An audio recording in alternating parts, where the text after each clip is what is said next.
Everyone, I am Vanshika and I secure for All India rank 10 in the UGC NET Commerce exam in the recent examination, that is December 2025. And in this video we will discuss for the marketing basis that has been very important for UGC NET management as well as the UGC NET Commerce. Okay so let us start with the most important basics of marketing. और हम सबको पता है कि marketing के 4 P's होते हैं और इस वीडियो में हम एक उसका जो सबसे इम्पॉर्टेंट P है प्रोडक्ट, वो भी डिस्कस करेंगे और कुछ मार्केटिंग के बेसिक्स को डिस्कस करेंगे कि मार्केटिंग क्या होता है और मार्केटिंग के 4 P's क्या हैं, और इस वीडियो में हम प्रोडक्ट को अच्छे से कवर करेंगे। So moving to the slide, हमारा जो फर्स्ट स्लाइड है वो ये कहता है कि व्हाट इज मार्केटिंग। मार्केटिंग का मतलब क्या है, हम इसे पढ़ते हैं कि मार्केटिंग का क्या मतलब है। मार्केटिंग एक ऐसी एक्टिविटी है जिसमें सारे के सारे इंस्टीट्यूशंस और प्रोसेसेस यूज्ड होते हैं, जिसमें हम अपने क्लाइंट्स को बेटरली कम्युनिकेट करते हैं और अच्छे से उनको अपने प्रोडक्ट्स को डिलीवर करते हैं। So marketing is the activity और सेट ऑफ इंस्टीट्यूशंस जो कि कम्युनिकेट करते हैं, अच्छे से डिलीवर करते हैं और अपने प्रोडक्ट को कस्टमर्स को, अपने क्लाइंट्स को और अपने पार्टनर्स को अच्छे से देते हैं। फॉर एग्जांपल, हम सब अपने म्यूज़िक में स्पॉटिफाई को यूज़ करते हैं। हमें अगर हमें ध्यान हो, हम स्पॉटिफाई को जब भी यूज़ करते हैं तो वो हमारे अपने मूड के अकॉर्डिंग हमें सॉन्ग्स बताता है, क्योंकि वो हमारे टेस्ट को अच्छे से एकदम कि बिल्कुल अच्छे से यूटिलाइज करता है कि इनका क्या टेस्ट है और उस अकॉर्डिंग हमें रिकमेंडेशंस देता है कि आप इसमें म्यूज़िक सुनो। अगर आप सैड हो तो सैड म्यूज़िक सुनो, अगर आप आज चिल मोड में हो तो आप चिल मोड वाले म्यूज़िक सुनो। तो ये सब मार्केटिंग है कि आप अपने कस्टमर्स को बेटर पोटेंशियल अपना प्रोडक्ट का कैसे दे सकते हो। आज हर एक प्रोडक्ट, हर एक ब्रांड मार्केटिंग का यूज़ करता है, कस्टमर्स को क्या चाहिए, क्योंकि हम बहुत डायनेमिक एनवायरनमेंट में रहते हैं और हमें मार्केटिंग एज अ टूल की बहुत ज़्यादा ज़रूरत है अगर हम अपने कंपटीटर से अपर एज में, मतलब कि हम अपर एज जाना चाहते हैं और लॉन्ग टर्म सर्वाइवल चाहते हैं और हमें प्रॉफिट चाहिए तो। ठीक है, so what is marketing, it is being very clear to us कि हमें एक वैल्यू क्रिएट करनी है हमारे कस्टमर्स के लिए। हमने एक एग्जांपल पढ़ा कि जैसे स्पॉटिफाई मार्केटिंग का यूज़ करके अपने कस्टमर्स को न्यू म्यूजिक रिकमेंडेशंस देता है थ्रू कि कैसे कैसे उनका मूड है। ये सब मार्केटिंग के थ्रू वो मतलब एनालाइज करता है। मूविंग टू कि मार्केटिंग से पहले हम ये समझे कि नीड क्या है, वांट क्या है और डिमांड क्या है। तीनों में फ़र्क क्या है। नीड्स होती हैं वो बेसिक नीड होती है, हम सब ने मास्लो थ्योरी पढ़ी है। मास्लो थ्योरी ये कहती है कि नीड्स, हर एक पर्सन की नीड्स सेटिस्फाई होनी चाहिए। फॉर एग्जांपल, अगर हम नीड्स की बात करें तो जैसे फूड है, क्लोथ है, शेल्टर है, ये ह्यूमन बीइंग की एक बेसिक नीड है। लेकिन आज के टाइम पे education and health care is also becoming the most important need of a human. ठीक है, फॉर एग्जाम्पल नीड क्या है कि यू आर थर्स्टी, आपको प्यास लगी है, that is your need, that is the need to drink the water everywhere. हम बिना पानी के नहीं रह सकते। Next is what is a wants. Wants क्या होता है, वांट्स जो होता है वो नीड से अहेड होता है। क्यों? क्योंकि हम मान लो कि मेरी नीड है पानी पीना, मुझे थर्स्टी हूँ, मुझे पानी पीना है, लेकिन मैं कह रही हूँ मुझे पानी नहीं, मुझे क्या पीना है, कोका कोला पीना है या फिर पेप्सी पीनी है। ये मेरी वांट है, मतलब नीड अगर यहाँ है तो उससे अहेड क्या है, हमारी वांट्स है। ठीक है, तो you want for a soft drink कि मुझे पानी नहीं, पेप्सी और कोका कोला चाहिए, ये आपकी वांट्स है। आप पानी भी पी सकते हैं लेकिन आपकी वांट्स क्या है कि आपको पेप्सी या कोका कोला चाहिए। लेकिन डिमांड क्या होती है, वो वांट्स से भी आगे है। वाई? बिकॉज डिमांड का मतलब, वांट्स का मतलब है कि आपको चाहिए, लेकिन demand means you are also willingness to pay it. Means demand में क्या होता है कि आपकी क्या होती है, परचेजिंग पावर भी इंक्लूड होती है। परचेजिंग पावर मतलब कि आपको एक नीड भी है, आप एक ड्रिंक भी पीना चाहते हो और आप उसको खरीदने की परचेजिंग पावर भी रखते हो। फॉर एग्जांपल, अगर आपकी एक ड्रिंक है वो 20 रुपीज़ की आती है तो डिमांड तब जनरेट होगी जब आप उस 20 रुपीज़ को यूज़ करके एक पेप्सी की बोतल खरीदोगे और अपनी नीड्स को सेटिस्फाई करोगे। It is being very important to create a distinguish between need, wants and the demands. ठीक है, moving to the next slide क्या है कि मार्केटिंग कैसे इवॉल्व हुआ। ऐसा नहीं था कि डायरेक्ट मार्केटिंग आ गया था कि सब ने मार्केटिंग शुरू कर दी थी, सब सारे बिजनेसेस ने। इसके बहुत सारे कंसेप्ट्स हैं। फॉर एग्जांपल, सबसे पहले आया प्रोडक्शन कंसेप्ट। इंडिया में हर जगह वर्ल्ड में सबसे पहले प्रोडक्शन कंसेप्ट आया था। प्रोडक्शन कंसेप्ट क्या कहता है कि आपने producing the bulk of goods, सबसे पहले आप फोकस करो प्रोडक्शन के ऊपर, आप अपने प्रोडक्शन करो ताकि आप अपने कस्टमर्स को क्या कर सको, अवेलेबिलिटी क्रिएट कर सको अपने प्रोडक्ट्स की। ऐसा क्यों है? फॉर एग्जांपल हम इसका इंडिया का सिचुएशन लेते हैं कि पहले हमारे पास ना कुछ प्रोडक्ट्स ही नहीं थे, हम अपना कनक है, वीट है, राइस है, सब कुछ यूएसए से मंगाते थे।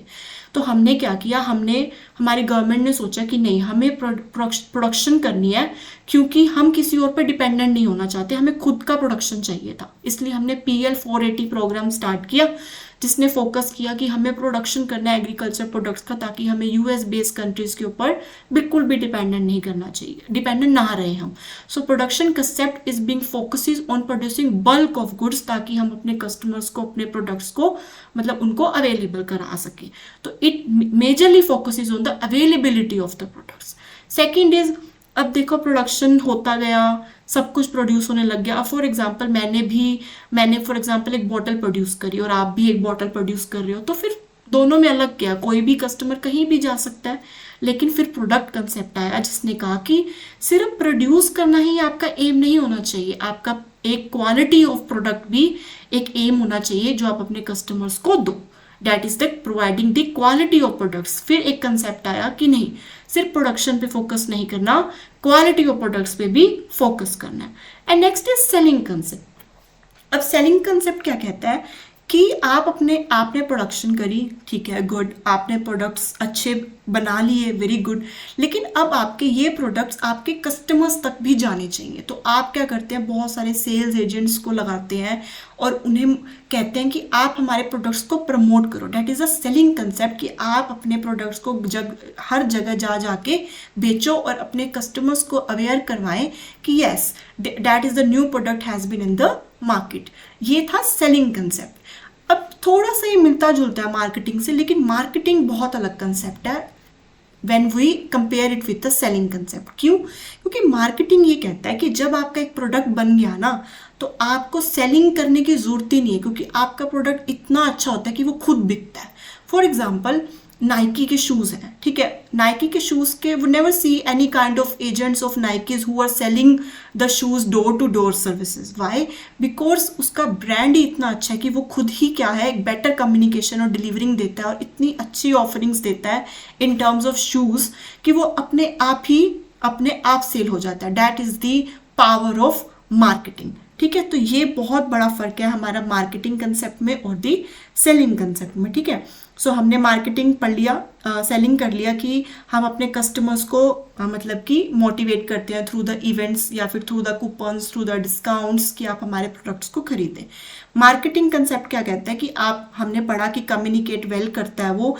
इसका ये होता है कि कंज्यूमर को हमारे प्रोडक्ट के बारे में इतना पता है कि हमें प्रोडक्ट बेचने की ज़रूरत नहीं है, प्रोडक्ट अपने आप ही फिट करेगा और सेल इटसेल्फ, वो अपने आप बिकेगा, हमें उसको डोर टू डोर जाके बेचने की ज़रूरत नहीं है। नेक्स्ट केम दी सोसाइटल अप्रोच। अब न्यू ट्रेंड्स ऑफ मार्केटिंग आने लग गए। अब फॉर एग्जांपल नाइकी शूज़ हमें पसंद है, हमने उसे बाय किया, लेकिन today the Gen Zs are being so aware, उनको ये होता है कि हम नाइकी के शूज़ परचेज करेंगे, लेकिन तब करेंगे जब वो एक अच्छे होंगे, सस्टेनेबल होंगे। ठीक है, वो प्रॉफिट के साथ साथ हमारे हमारा भी ध्यान रखे, हमारे प्लेनेट का भी ध्यान रखे और उनका भी प्रॉफिट हो, लेकिन हमारे प्लेनेट का भी ध्यान रखे। So sustainability is being the new trending of the marketing area. ठीक है, फॉर एग्जाम्पल अभी आईफोन ने अपना एक वीडियो बनाया था जिसमें वो आईफोन को क्रश कर रहे हैं, लेकिन उसके काफ़ी मिक्स्ड रिव्यूज़ थे। तो लोगों को लगा कि नहीं, ये सस्टेनेबल नहीं है, ये गलत मार्केटिंग है, आप एक क्रश कर रहे हो फ़ोन को। और कईयों को लगा कि हाँ अच्छी मार्केटिंग है, इससे हमें पता लगता है कि कितनी ड्यूरेबिलिटी है मोबाइल फ़ोन्स की। तो काफ़ी मिक्स्ड रिव्यूज़ रहते हैं, लेकिन still Gen Zs are being very aware about the societal things की कौन सी company is being contributing towards the society, towards the planet and also generating for the profit. इसलिए the famous brand in our India is Tata, because वो अपने societal approach को अच्छे से पूरा करते हैं, like people also, planet also and the profit also.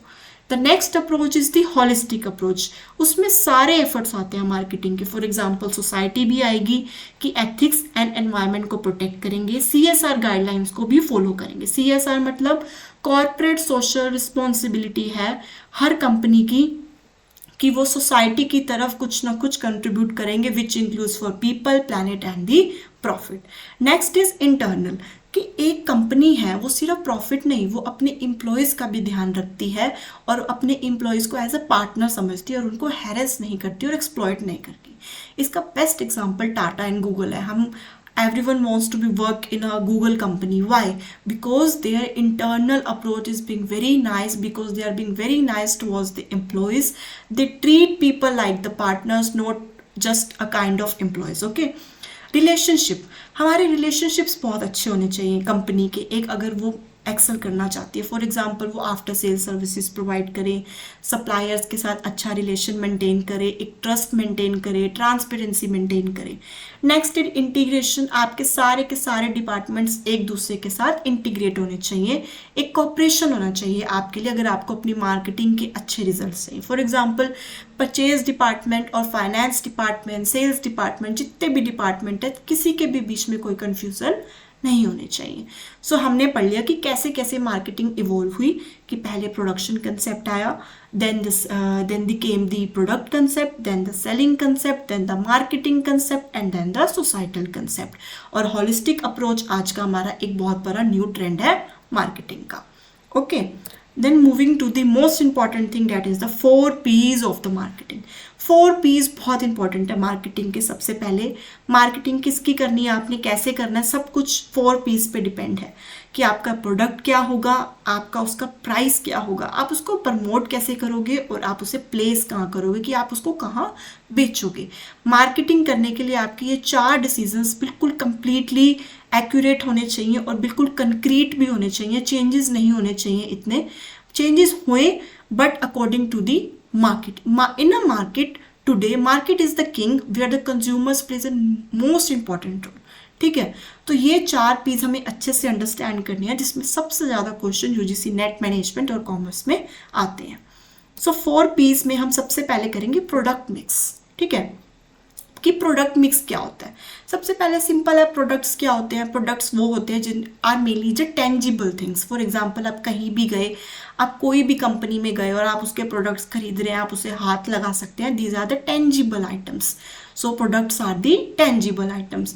Product के कुछ 4 कंपोनेंट्स होते हैं प्रोडक्ट मिक्स के, ध्यान से समझना। ये पहला होता है प्रोडक्ट लाइन। प्रोडक्ट लाइन क्या होता है? प्रोडक्ट लाइन का मतलब होता है कि एक कंपनी कितने टाइप ऑफ प्रोडक्ट्स में डील कर रही है।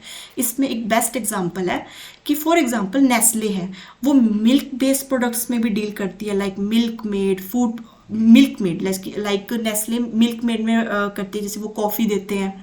ठीक है, और वो फूड प्रोडक्ट्स में भी डील करते हैं, जैसे वो मैगी देते हैं। चॉकलेट प्रोडक्ट्स में भी डील करते हैं, लाइक किट कैट, और उनकी बहुत सारी प्रोडक्ट लाइन्स है। अगर हम इधर देखें, अब हमने 3 प्रोडक्ट लाइन्स पढ़ी। पहली क्या है? मिल्क बेस्ड, जो कि सारी की सारी मिल्क आइटम्स होंगी। चॉकलेट बेस्ड, जो कि चॉकलेट वाली आइटम्स होंगी। और कौन सी आइटम है? फूड प्रोडक्ट्स वाली, जिसमें हम खाने की बात करेंगे, मैगी। तो अब प्रोडक्ट लाइन क्या हुई इसकी प्रोडक्ट लाइन हुई 3। पहला फूड प्रोडक्ट, फिर मिल्क मेड प्रोडक्ट और दी चॉकलेट प्रोडक्ट। ठीक है, तो प्रोडक्ट लाइन तो ये हो गई। अब प्रोडक्ट लाइन लेंथ क्या होता है? प्रोडक्ट लाइन लेंथ होता है कि एक प्रोडक्ट लाइन में उसके कितने प्रोडक्ट्स हैं। फॉर एग्जांपल मैंने बोला कि फूड प्रोडक्ट्स में डील करते हैं, अब वो कितने टाइप ऑफ फूड प्रोडक्ट्स में डील करते हैं। For example Maggi, pasta, macaroni.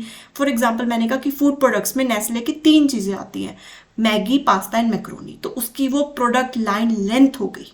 ठीक है, प्रोडक्ट लाइन क्या होता है? जब वो different types of product lines में डिस्कस करें। फॉर एग्जांपल मिल्क मेड है, या फिर फूड प्रोडक्ट है, या चॉकलेट प्रोडक्ट है, लेकिन चॉकलेट में कितनी टाइप की चॉकलेट्स हैं, वो होती है प्रोडक्ट लाइन लेंथ। ओके, और प्रोडक्ट लाइन विड्थ क्या होगी? सिंपल है कि वो कितनी प्रोडक्ट लाइन, जो हमने पढ़ा प्रोडक्ट लाइन्स क्या होता है, उसे ही हम प्रोडक्ट विड्थ कहते हैं। फॉर एग्जाम्पल हमने नेस्ले की 3 प्रोडक्ट लाइन्स पढ़ी थी कि वो फूड में करते हैं, चॉकलेट में करते हैं और मिल्क में करते हैं। तो वही उसकी क्या हो जाएगी? Product line width.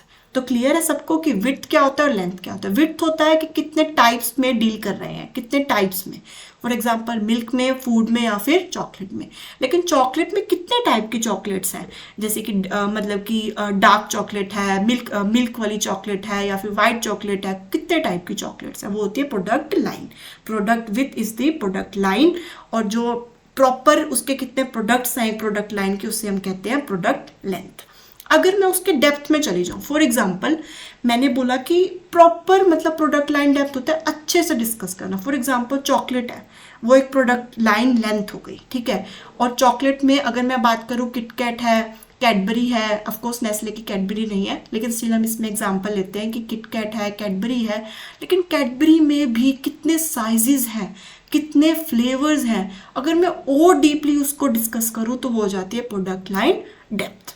और प्रोडक्ट लाइन कंसिस्टेंसी भी बहुत ईजी है कि आपकी जितनी भी प्रोडक्ट लाइन्स है, फॉर एग्जाम्पल फूड बेस्ड है, मिल्क बेस्ड है, चॉकलेट बेस्ड है, तो ये आपस में कितने रिलेटेड है एक दूसरे से, ठीक है। इसमें एक बहुत अच्छा एग्जाम्पल दिया हुआ है मैंने कि जो अमूल है, अमूल की प्रोडक्ट लाइन्स जितनी भी हैं वो सारी डायरी हैं। फॉर एग्जाम्पल वो मिल्क बेचते हैं, मिल्क प्रॉपर एक उनकी एक प्रोडक्ट लाइन है, आइसक्रीम उनकी एक प्रोडक्ट लाइन है, लेकिन सारी की सारी क्या है, मिल्क बेस्ड है, रिलेटेड है एक दूसरे से। लेकिन सैमसंग वो रेफ्रिजरेटर भी बेचते हैं, एयर कंडीशनर भी बेच रहे हैं, टेलीविजन्स भी बेच रहे हैं, स्मार्टफोन्स भी बेच रहे हैं, उनकी जो प्रोडक्ट्स हैं आपस में इंटरलिंक्ड नहीं है।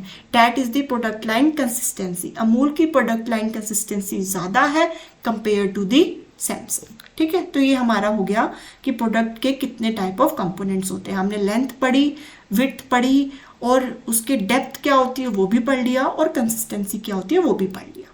Next moves two levels of the product कि प्रोडक्ट्स के कितने लेवल्स होते हैं। 5 लेवल्स होते हैं हमारे प्रोडक्ट्स के। First will be basic, generic, expected, augmented and the potential products, ठीक है।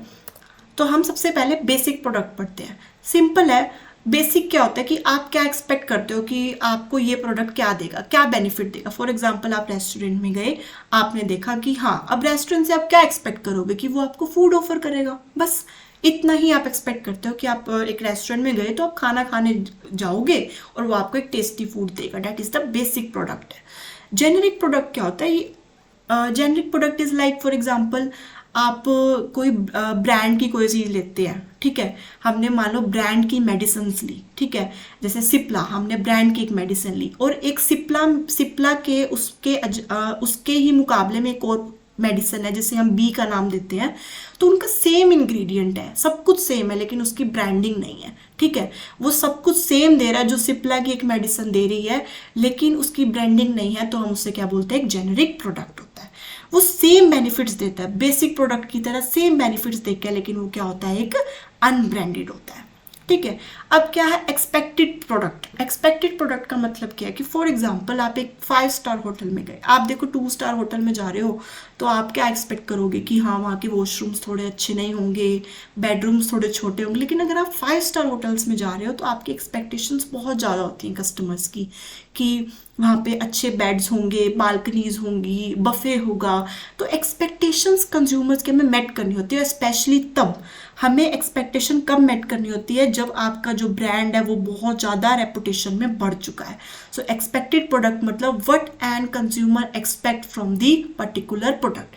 अगर एक्सपेक्टेशंस मैच नहीं होती है तो हमारा जो ब्रांड है वो काफ़ी ज़्यादा अपनी रेवेन्यू को लूज़ कर देता है, ठीक है। सो expected product clear. Next is the augmented product. Augmented product का मतलब होता है कि आपको एक बेनिफिट मिल रहा है, बेसिक बेनिफिट, ठीक है, कि मैंने कुछ फ़ोन लिया और फ़ोन के बेसिक बेनिफिट्स हैं कि कैमरा है, मैसेज कर सकती हूँ, व्हाट्सअप चल रहा है। लेकिन ऑगमेंटेड प्रोडक्ट में मैं क्या एक्सपेक्ट करता है कंज्यूमर, कि उसको नॉन टेंजिबल बेनिफिट्स भी मिले, मतलब कि कुछ एडिशनल उसको अगर मिल जाए तो उसको और भी अच्छा लगेगा। For example after sale services मिले, एक वारंटी मिले, डिलीवरी में उसको चीप डिलीवरी मिले, या फिर डिलीवरी चार्जेस ही ना लगे, तो that is the augmented product, कि उसने कोई प्रोडक्ट खरीदा लेकिन उसको एक एडिशनल बेनिफिट्स मिल रहे हैं। That is the augmented product. Next is the potential product. What is the potential product? Potential product होता है कि आपका एक प्रोडक्ट है, आपने खरीदा, ये फ्यूचर में कहाँ तक जा सकता है। फॉर एग्जाम्पल, इसका बेस्ट एग्जाम्पल है कि फेसबुक एंड गूगल की आजकल राइवलरी चल रही है वर्चुअल रियलिटी के लिए, कि हम एक पर्टिकुलर थिंग को अगर हमने कुछ प्रोडक्ट बाय किया तो हम उसे किस लेवल फ्यूचर तक लेके जा सकते। फॉर एग्जाम्पल, मैंने एक कार ली, फॉर एग्जाम्पल मैंने नेक्सॉन कार ली, क्योंकि वो सबसे ज़्यादा चल रही है इस टाइम पे, due to EV electric vehicle है वो, इस वजह से। और मैंने देखा कि उसका फ्यूचर ये है कि मेरी जो कार है वो फ्यूचर में फ्लैक्सी फ्यूल पर भी वर्क कर सकती है। फ्लैक्सी फ्यूल मतलब पेट्रोल एंड डीजल मिक्स, या फिर मैं कहूँ कि पेट्रोल पे भी चल सकती है और इलेक्ट्रिक व्हीकल पे भी चल सकती है। That is the potential product. ये सारी लेवल ऑफ प्रोडक्ट्स देख के ही एक मतलब कि हम मार्केटिंग करते हैं और उसमें बताते हैं कि ये प्रोडक्ट के ये ऑगमेंटेशंस हैं, ये पोटेंशियल है ताकि कंज्यूमर हमारा प्रोडक्ट को खरीदे। ठीक है, तो these is the levels of product. Clear है? बेसिक प्रोडक्ट हमें क्या बेनिफिट होगा, बेसिक बेनिफिट क्या होगा। जेनेरिक क्या होता है कि सेम बेनिफिट मिलता है बट वो अनब्रांडेड होता है लेकिन वो चीप होता है। एक्सपेक्टेड कि आपकी क्या एक्सपेक्टेशंस हैं एक प्रोडक्ट से। ऑगमेंटेड कि आपको और क्या बेनिफिट्स मिले बिसाइड्स द बेसिक प्रोडक्ट और बिसाइड्स की जो अदर कंपटीटर्स दे रहे हैं। ठीक है, पोटेंशियल मतलब कि आपका प्रोडक्ट जो है वो फ्यूचर तक कहाँ जाएगा। ठीक है, so basic, generic, expected, augmented and the potential, 5 levels होते हैं हमारे product and that is being very clear to you. ठीक है, next will be the types of consumer products. अब प्रोडक्ट्स जो होते हैं ना, जो कंज्यूमर हम खरीदते हैं, उसमें how much they involve their time और how much they took time to take that decision to buy that product. मतलब कि एक कंज्यूमर अगर कोई प्रोडक्ट खरीदने जा रहा है तो वो कितना टाइम लेगा और कितना सोचेगा और कितना कंपेयर करेगा डिफरेंट सब्स्टिट्यूट से। तो डिफरेंट टाइप ऑफ प्रोडक्ट्स के different level of decision making होती है। फॉर एग्जाम्पल, आप कंज्यूमर प्रोडक्ट है, कन्वीनियंस प्रोडक्ट्स है। कन्वीनियंस प्रोडक्ट्स क्या होते हैं जो आप नॉर्मली बाय करते हो और बहुत चीप होते हैं और आप उसको ना कंपेयर नहीं करते। फॉर एग्जांपल, मेरे घर के पास 2 शॉप्स हैं और दोनों की दोनों सर्फ एक्सेल बेच रही हैं और मैं कंपेयर नहीं करूंगी that which one Surf Excel is being better, क्योंकि मुझे पता है कि दोनों ही सस्ते हैं। 10 रुपये का उधर पाउच आना है, 10 रुपीज़ का पाउच उधर आना है। तो मैं इतना टाइम नहीं लेती उसको कंपेयर करने के लिए और मैं फटाफट जाके परचेज कर लेती हूँ। ठीक है, सो कन्वीनियंस प्रोडक्ट क्या होता है जो आप फ्रीक्वेंटली बाय करते हो, इमीडिएटली बाय कर लेते हो और कोई बाइंग एफर्ट नहीं लगाते, इतना कंपैरिजन नहीं करते आप। जैसे कि डिटर्जेंट्स हैं, फास्ट फूड है, शुगर है, मैगजीन्स है, कहीं से भी खरीद लेते हैं क्योंकि ये बहुत सारे लोकेशंस पे अवेलेबल है। ठीक है, next will be the shopping products. अब शॉपिंग प्रोडक्ट्स में क्या होता है, हमारा बाइंग एफर्ट बहुत लगता है। क्यों? क्योंकि हमें थोड़ा एक्सपेंसिव भी होता है और हम फ्रीक्वेंटली भी बाय नहीं करते और इसके सब्स्टिट्यूट्स भी बहुत अवेलेबल है। फॉर एग्जांपल, मुझे लैपटॉप खरीदना है, then I should buy for a Samsung laptop और एचपी लैपटॉप और द लेनोवो लैपटॉप। मैं कौन सा खरीदूँ? मैंने फर्नीचर लेना है, should I buy from a particular that shop और डैट पर्टिकुलर शॉप। तो हम कंपेयर करते हैं और हमारा बाइंग एफर्ट भी बहुत ज़्यादा लगता है। That is the shopping products. Shopping products में क्यों हम इतना कंपेयर करते हैं? क्योंकि क्वालिटी अलग होती है, प्राइस अलग होता है, स्टाइल भी अलग होता है। फॉर एग्जांपल, कुछ भी है, जैसे यहाँ पे मैंने एक अलमीरा लगाई है, अलमीरा की एक फ़ोटो लगी हुई है कि मुझे ये डिज़ाइन पसंद है या फिर डैट पर्टिकुलर शॉप डिज़ाइन पसंद है कि कौन सा डिज़ाइन पसंद है। ठीक है, तो हम उस अकॉर्डिंग हमारा बाइंग एफर्ट ज़्यादा होता है क्योंकि प्राइस में भी फ़र्क होता है और क्वालिटी में भी काफ़ी डिफरेंस होता है। Next would B speciality product. Speciality products की बहुत खासियत होती है कि ये ऐसे प्रोडक्ट्स होते हैं जिनके यूनिक कैरेक्टरिस्टिक्स होते हैं। इसमें हम एक स्पेशल परचेज एफर्ट लगाते हैं और हम ज़्यादा ना कंपेयर नहीं करते। क्यों कंपेयर नहीं करते? क्योंकि बहुत एक्सपेंसिव होते हैं। जो इन्हें खरीदता है वो कभी कंपेयर नहीं करते क्योंकि वो जो इसे खरीद रहा है वो खुद एक एस्टीम है। फॉर एग्जाम्पल, अब लैम्बोर्गिनी को मैं खरीद रही हूँ, why should I compare with it? Because I know that the Lamborghini is the being the one of the best cars है, तो मैं उसको क्यों इतना कंपेयर करूंगी? क्योंकि वो एक बहुत बड़ा ब्रांड है। अगर मैं उसको अगर मैंने उसे खरीद लिया तो वो ऑलरेडी मेरी एस्टीम नीड्स को पूरा कर रहा है। तो हम एक स्पेशल परचेज एफर्ट करते हैं कि हाँ, मतलब थोड़ा सा प्राइसेस इसके ज़्यादा हैवी होते हैं लेकिन इसका ब्रांड आइडेंटिफिकेशन इतना नाइस होता है, इतना मतलब स्ट्रॉन्ग ब्रांड होता है कि हम इसे कंपेयर नहीं करते। We know that the Lamborghini is being best in quality, best in price, best in esteem needs, everything, best in safety, everything. तो हम उसे जाके बाय कर लेते हैं। ठीक है, तो इसलिए speciality product are being usually less compared against each other. तो हमें ध्यान रखना है कि कन्वीनियंस में हम बिल्कुल कंपेयर नहीं करते, शॉपिंग वाले में हम कंपेयर करते हैं, स्पेशलिटी में भी हम कंपेयर नहीं करते क्योंकि हमें पता है that we are buying the best brand and with the best quality. Okay, next will be the unsold products. Unsold products क्या होते हैं? जो मार्केट में अभी अवेलेबल नहीं है या फिर कंज्यूमर्स को उसकी अभी नॉलेज नहीं है। तो हम क्या करते हैं, अगर नॉलेज नहीं है, we try to aware through campaigns, advertising, promotion करते हैं। ठीक है, या फिर उसकी नीड नहीं है, अभी नीड फेल्ट नहीं है। For example, life insurance. अब लाइफ इंश्योरेंस की नीड कब फेल्ट होगी? When there is a tragedy occur. Okay, हम उससे पहले कोई नीड क्रिएट नहीं कर सकते। तो these are the kind of unsold products, या तो कंज्यूमर को नोन नहीं है या फिर अभी वो कंसीडर नहीं कर रहा buying this. Okay, for example अगर मेरी हेल्थ कंडीशन खराब हो रही है तो मैंने तब सोचा that I should buy for the health insurance, उससे पहले मैं नहीं सोचूंगी क्योंकि बिकॉज आई एम फिट। अगर मेरी हेल्थ डिटेरोरेट होती है तभी मैं उसकी मतलब हेल्थ इंश्योरेंस की तरफ जाऊंगी, और तभी मुझे पता चलेगा that in a market there is a health insurance kind of product is being available. Okay, and moving to the last the most important जो कंपोनेंट है प्रोडक्ट मिक्स का, वो प्रोडक्ट लाइफ साइकिल है। इसमें बहुत क्वेश्चन आते हैं UGC net commerce and management बहुत में। इसमें क्वेश्चन ये आता है, वो पूछते हैं that the product has infinite life. आपने एक बार product that you have launch the product और वो हमेशा आपको रिवेन्यू जनरेट करेगा और वो हमेशा प्रॉफिटेबल रहेगा, क्या वो सच है? नहीं, product has the finite life. बहुत बार क्वेश्चन आता है ये, तो आपने उसको रॉन्ग कर देना है, आगे इन्फिनाइट होगा। ठीक है, तो प्रोडक्ट लाइफ साइकिल है, 4 स्टेजेस होती है, हम उससे पढ़ेंगे। सो सबसे पहली स्टेज है मार्केट डेवलपमेंट। इसमें क्या होता है कि सबसे पहले अभी आपने प्रोडक्ट को लॉन्च करा है, ठीक है, अभी प्रोडक्ट आपको सेल्स नहीं देगा क्योंकि अभी अभी आपके प्रोडक्ट के बारे में थोड़ा पता लगना शुरू होगा। सेल्स क्या रहेंगी? लो रहेंगी, बिल्कुल लो रहेंगी, और धीरे धीरे आपकी सेल्स बढ़ेंगी। लेकिन आपने ब्रांडिंग कर दी है, आपने अपने पेटेंट्स को प्रोटेक्ट कर लिया है, सब कुछ कर लिया, लेकिन अभी आपके प्रोडक्ट्स के बारे में इतनी नॉलेज नहीं है लोगों को, तो आप इतना एक्सपेक्ट नहीं करते कि इस चीज़ में आपको प्रॉफिट जनरेट हो। तो इसमें क्या होता है, आपके ऊपर एक प्रेशर नहीं होता कि आपने एक प्रॉफिट जनरेट करना ही करना है स्टेज पे। ठीक है, अभी आप प्रोडक्ट ब्रांडिंग पे फोकस रखते हैं, ब्रांडिंग अच्छी देते हैं, प्रोडक्ट लॉन्च करते हैं, प्रोडक्ट फिट ढूंढते हैं कि हमारा जो प्रोडक्ट हमने लॉन्च किया is it fit for the market और द नॉट। ठीक है, और आप प्राइसिंग डिसाइड करेंगे कि आप लो रखेंगे या फिर स्किमिंग रखेंगे। ये हम प्राइसिंग के वीडियो में पढ़ेंगे कि स्किमिंग क्या होता है, लो तो समझ आ रहा है कि हम लो लेवल ऑफ प्राइसिंग रखेंगे कंपेयर टू दी अदर्स, ताकि हमारा जो प्रोडक्ट है वो जल्दी से हमें सेल्स जनरेट करके दे। ठीक है, और स्किमिंग हम वीडियो में, प्राइसिंग वाली वीडियो में डिस्कस करेंगे।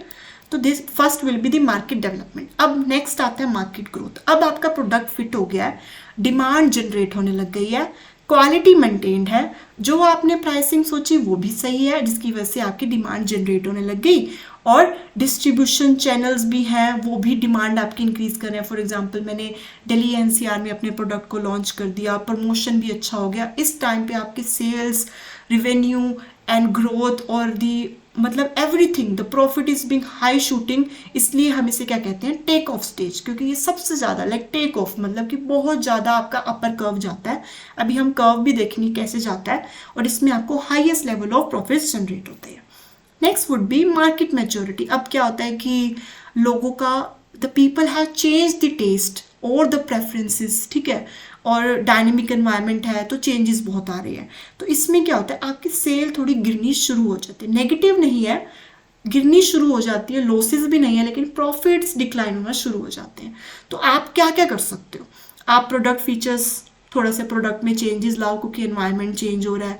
प्राइसिंग को हम और लोअर कर सकते हैं अगर हमें लगता है कि that the price is in being very high compare to the competitors. ठीक है, हम डिस्ट्रीब्यूशंस को और इंटेंसिव कर सकते हैं। For example if my product is being available only to the NCR, तो मैं सोचूंगी कि हरियाणा पंजाब वाली साइड में भी मैं उस अपने प्रोडक्ट्स को लॉन्च करूं और प्रमोशन कर सकती हूँ। That is the market maturity, जिसकी वजह से मैं फिर से ग्रोथ स्टेज पे जा सकती हूँ। But if I am not able to come out of this maturity stage, then we came to the stage 4, that is the market decline. ठीक है, मार्केट डिक्लाइन का मतलब क्या है कि कंप्लीटली कंज्यूमर्स ने आपके प्रोडक्ट को बिल्कुल पसंद नहीं किया है, उनकी टेस्ट चेंज हो गया है, they don't like your product any more, और अब वो आउटडेटेड हो गया है। तो आप क्या करोगे, बस फिर हमारे पास क्या ऑप्शंस रहेंगे, या तो हम प्रोडक्ट में कुछ नए फीचर्स लाएं, या तो हम ला नहीं पा रहे लेकिन कोशिश करें, हार्वेस्ट द प्रोडक्ट। जो भी प्रोडक्ट आपका अब नहीं पसंद लेकिन फिर भी बेस्ट ट्राई करें to get profits from it. Harvest the product by reducing the cost, cutting down the cost, जो भी आप कर सकते हो। At last, unfortunately, still अगर आपका कुछ नहीं होता है, then we have just to discontinue the product. अगर ये सब ऑप्शंस आप कर लेते हैं और फिर से ग्रोथ स्टेज पे पहुंच सकते हैं, that is being very well and for you, very good for your business. But अगर नहीं होता है then we discontinue the products. ठीक है, और अगर आप एक ही प्रोडक्ट में डील कर रहे हैं और उसका डिक्लाइन स्टेज आ गया है, then you have to shut down the business. लेकिन अगर आप मल्टीपल में डाइवर्सिफिकेशन ऑफ प्रोडक्ट्स में डील कर रहे हैं तो आपको एक लाइन ही बंद करनी है, ठीक है, प्रोडक्ट लाइन बंद करनी है। हमने पढ़ा ना कि प्रोडक्ट लाइन क्या होता है। इसलिए आजकल के जितने भी बिजनेसेस हैं डाइवर्सिफिकेशन ऑफ प्रोडक्ट्स में बिलीव करते हैं rather than a single product. इसका बेस्ट एग्जांपल पता है क्या है? BSNL। वो मार्केट डिक्लाइन की स्टेज पे आ गया क्योंकि वो कोई फीचर्स नहीं ला पाए, उनको एट लास्ट डिसकंटिन्यू करना पड़ा। जो BSNL एज अ नेटवर्क मतलब इंटरनेट कंपनी थी। और बेस्ट एग्जांपल इसका नोकिया का मोबाइल फोन है, that they are not able to introduce the new product features like the iPhone and Samsung's OnePlus series has been introducing, ठीक है। So this is the product life cycle and ये आप जब भी UGC net में तो हमें MCQs आते हैं। फॉर एग्जांपल अगर हम स्टेट लेवल एग्जाम्स में हम अपना सब्जेक्टिव टाइप पेपर्स लिख रहे हैं तो it is being very important कि आप इस ग्राफ को ड्रॉ करें। That is the introduction stage जिसमें लो सेल्स है लेकिन ग्रोथ स्टेज में आपकी सेल्स इंक्रीज हो रही हैं। मैच्योरिटी में एक सैचुरेशन आ जाता है। आप अपने ऑप्शंस को मतलब करें, प्रमोशन करें, इंटेंसिव डिस्ट्रीब्यूशन को इंट्रोड्यूस करें, प्रोडक्ट फीचर्स को इंट्रोड्यूस करें सैचुरेशन से वापस आने के लिए, ताकि आप ग्रोथ स्टेज पे वापस मूव कर सकें। लेकिन स्टिल अगर आप नहीं करते then you will move to the last stage, that is the declining stage where the falling sales will be the indicator. Okay, so that's it for this video. हमने सारा प्रोडक्ट पढ़ा and in the next video we will deal with the pricing mix और the pricing strategies क्या होती हैं. Okay.